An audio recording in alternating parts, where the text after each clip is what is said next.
Episode 33, Underwater Villain Meeting! So yeah, last week Goth Rayquaza made an appearance, and it seems like the explorers are tracking it like vultures.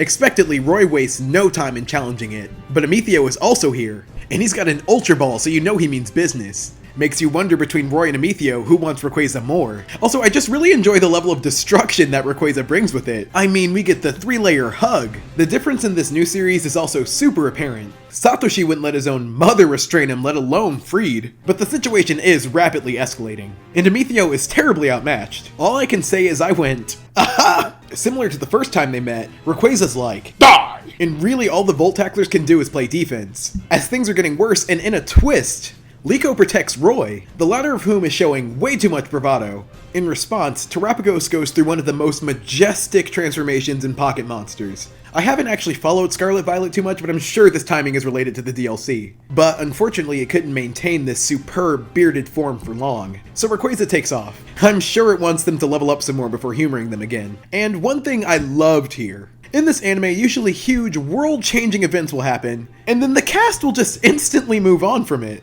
But here we really sit with the emotions. Roy's obviously disappointed because he got, well, snubbed. And Diana gets moved because, well, she's that much closer to her lifelong dream. And she decides, for the benefit of the group, to investigate the explorers solo. And I do think that grandma energy will be missed. And I'm definitely excited to see what she finds out as a lone Lycanroc. But before she leaves, she challenges the kids to a match. The objective is to land a single blow on Arcanine. And she really gets to flex all those years of experience, including using weather conditions to power up her moves. Now me, I would have quit here if I were them. But Sunny Day also gives the starters a boost, which fires up the trainers. It really feels like a celebration of their growth up until this point.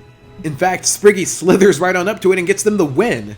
A victory I for real did not expect. And it turns out that Sunny Day was purposely set up by Diana to see if the kids could figure out how to use it to their advantage. Really clever, and with Terapagos awake, we're ready to continue our mission. This episode just does so much right. I appreciate how it kind of sets up Amethio as a rival to Roy. You know, it makes Amethio more than just Liko's stalker. It's also showing us clear growth, how they're both refining their battle styles. Fried and Diana's discussion on how they apparently need all the Luciusmon to unlock Terapagos' full power makes me wonder, how far does this stretch? Like, is Lucius the overarching plot of Horizons? If so, I am definitely curious to see how they're going to keep that engaging. But this episode definitely was.